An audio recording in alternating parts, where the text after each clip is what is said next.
Bonjour à toutes et à tous dans une nouvelle vidéo dans laquelle nous allons découvrir de nouvelles notions.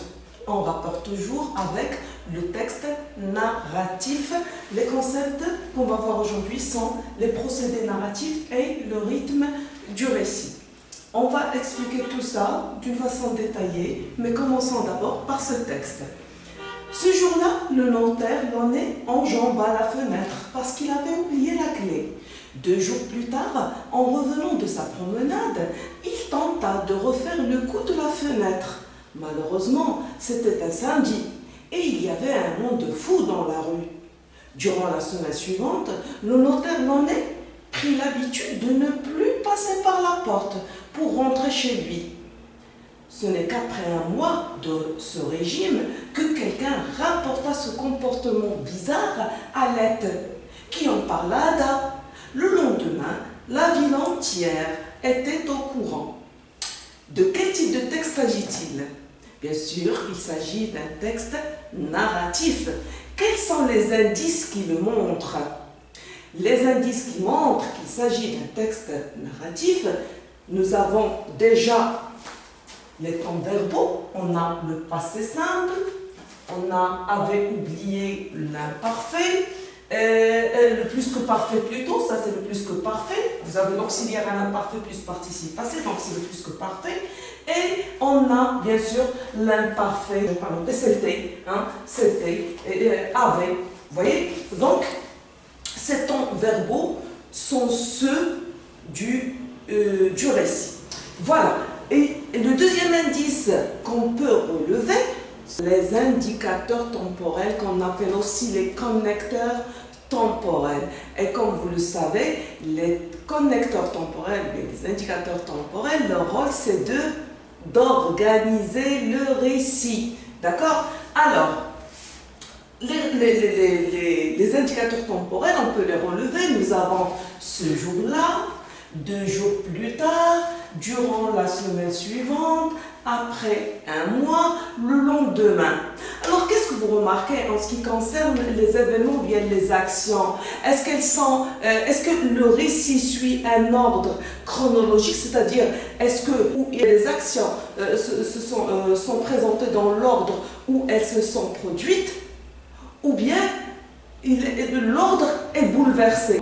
Ces indicateurs temporels nous permettent de dire que le récit est organisé et que l'ordre chronologique est respecté. D'accord? Et j'ai présenté les indicateurs temporels qui organisent le récit sur cet axe des temps. Le narrateur rapporte des événements qui se sont produits dans le passé. Donc on a ce jour-là. Nous avons 2 jours plus tard qui suit ce jour-là, 2 jours plus tard. Puis on a durant la semaine suivante, après un mois, tout après un mois, et on a le lendemain. Donc ces indicateurs, comme je l'ai dit, organisent le récit. Et donc d'assurer un ordre chronologique. Les connecteurs temporels assurent l'ordre chronologique. C'est-à-dire, les événements sont présentés dans l'ordre où ils se sont passés. يعني الأحداث تسرد بالتوالي. D'accord? Mais le narrateur peut bouleverser l'ordre chronologique. Le narrateur, c'est le maître de temps. هو اللي تيحدد شنو باش يبدا، واش يبدا بالحدث الاخير او بالحدث الاول، او واش يرجع باللور، واش يقول شنو غيبقى من بعد. دونك هو سيد السرد. داكور؟ دونك لو ناراتور بو بولفيرسي لوردر، يعني يقدر يخربقو، ما يبقاش داك التوالي التتابع en employant 2 procédés qu'on appelle, il y a le procédé, le premier, le retour en arrière, et il y a l'anticipation. هادو 2 concepts اللي خصكم تضبطوهم لانهم تيساعدوا على فهم لو ريسي ومعرفه فين هو الحدث الاول والحدث الثاني الى اخره. Donc le premier, le retour en arrière. Le retour en arrière, c'est quoi? Il consiste à rapporter تتسرد واحد الحدث او مجموعه الاحداث اللي وقعوا قبل من الحدث اللي تنحكيو تسمى الفلاش-باك. Donc, le retour en arrière consiste à rapporter un ou des événements qui se sont produits avant ce qu'on raconte. Donc, par exemple, la première phrase, le premier énoncé. Ce jour-là, le notaire Launay enjamba la fenêtre parce qu'il avait oublié la clé. Et là, le narrateur parle de quel personnage? Du notaire Launay.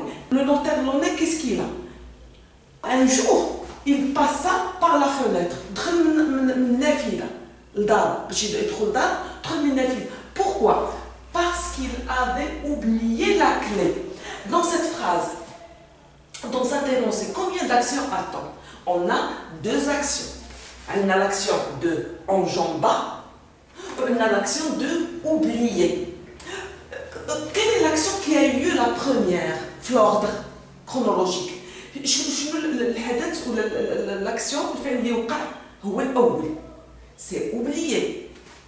Ça, ملي يدخل من لا فenêtre، ملي يدخل من النافذة، علاش يدخل من النافذة؟ لأنه من قبل نسى المفتاح. Donc, oublier, c'est la première action. L'action, donc, elle est antérieure à l'action de enjamber. Donc, l'action الأولى هي oublier, ou l'action الثانية هي enjamber.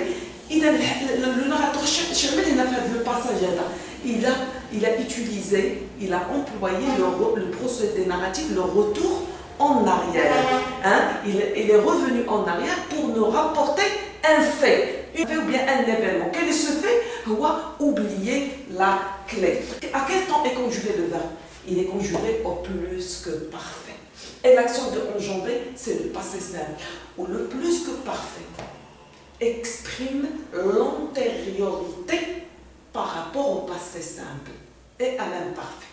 Mais اللي تلقى في واحد l'énoncé ou un texte تلقى واحد الverbe في le plus que parfait ou avec d'autres verbes à l'imparfait ou bien au passé simple واخا يكون داك le verbe qui est au plus que parfait يكون في الاخر ديال le texte عرف بان هذاك le verbe راه هو la première action, l'action antérieure aux autres qui sont au passé simple et à l'imparfait. C'est clair? Donc le plus que parfait exprime l'antériorité par rapport au passé simple. Donc, et sur l'axe des temps, comme première action, on peut dire que oublier, c'est la première action suivie de la deuxième action enjamber. D'accord? Le retour en arrière, c'est lorsque le narrateur revient en arrière pour évoquer des événements passés par rapport aux événements qu'il raconte. D'accord? Le deuxième procédé, comme je vous l'ai dit, c'est l'anticipation. Il est quel le retour en arrière? Alors l'anticipation, il y a lorsque le narrateur fait un saut en avant. L'anticipation consiste à annoncer un ou des événements qui auront lieu plus tard. Maintenant, il quitta son poste, il chercherait un autre travail plus tard. Donc, dans cet énoncé, l'action de quitter se présente comme une action accomplie, achevée dans le passé, et l'action de chercher, elle est présentée comme une action future dans le passé. C'est-à-dire, elle n'est pas encore réalisée, elle va se réaliser dans le futur du passé, par rapport à cette action du passé. Et on passe maintenant au dernier concept. Quand le narrateur nous rapporte des événements, il peut soit accélérer le récit, soit le ralentir. Autrement dit, il peut raconter en peu de lignes des événements qui sont longs, ou au contraire, consacrer beaucoup d'espace, beaucoup de place à un événement qui est bref. Ainsi, on peut employer l'ellipse. L'ellipse qui consiste à passer sous silence un ou des événements. C'est-à-dire, il peut sauter des événements, ne pas les relater, ne pas les raconter. Voilà, notre vidéo prend fin. Je vous dis au revoir et à la prochaine leçon.